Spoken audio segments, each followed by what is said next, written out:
மாற்றுத்திறனாளிகள் நல்வாழ்வு சங்கம் மற்றும் தமிழக மாற்றுத்திறனாளிகளின் முன்னேற்றச் சங்கங்களின் கூட்டமைப்பு இணைந்து 38ஆம் ஆண்டு விருது வழங்கும் ஆண்டு விழா சிறப்பாக நடைபெற்றது. மாற்றுத்திறனாளிகளின் உரிமைகள், நலன் மற்றும் சமூக முன்னேற்றத்தை வலியுறுத்தும் நோக்கில் ஒவ்வொரு ஆண்டும் மேற்கொள்ளப்படும் ஆண்டு விழா இவ்வாண்டு சிறப்பாகவும் அர்த்தமுள்ளதாகவும் கொண்டாடப்பட்டது.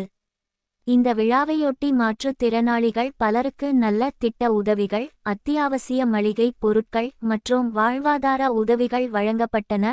மாற்றுத்திறனாளிகளின் வாழ்க்கை தரத்தை உயர்த்தவும் அவர்களின் அன்றாட தேவைகளுக்கு துணையாகவும் இருக்கும் வகையில் இந்த உதவிகள் வழங்கப்பட்டமை குறிப்பிடத்தக்கது. விழா ஏற்பாட்டாளராக மஞ்சுளா செயல்பட்டார்.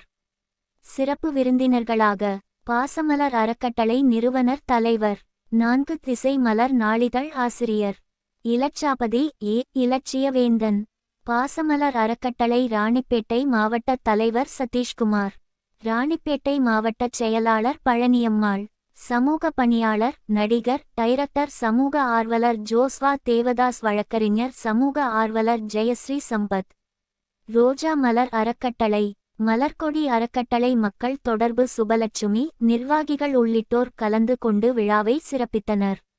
மாற்றுத்திறனாளிகள் சமூகத்தில் சமமான நிலையை பெற வேண்டும், அவர்களின் திறமைகளை முன்வைக்க சமூகமே துணையாக இருக்க வேண்டும் என்ற கருத்து வலியுறுத்தப்பட்டது. பலர் பாராட்டுச் சான்றுகள் மற்றும் விருதுகள் பெற்றனர். இந்த விழா அடைக்கலம் அன்பு இல்லத்தில் மிக சிறப்பாக நடைபெற்று கலந்து கொண்ட அனைவராலும் பாராட்டப்பட்டது.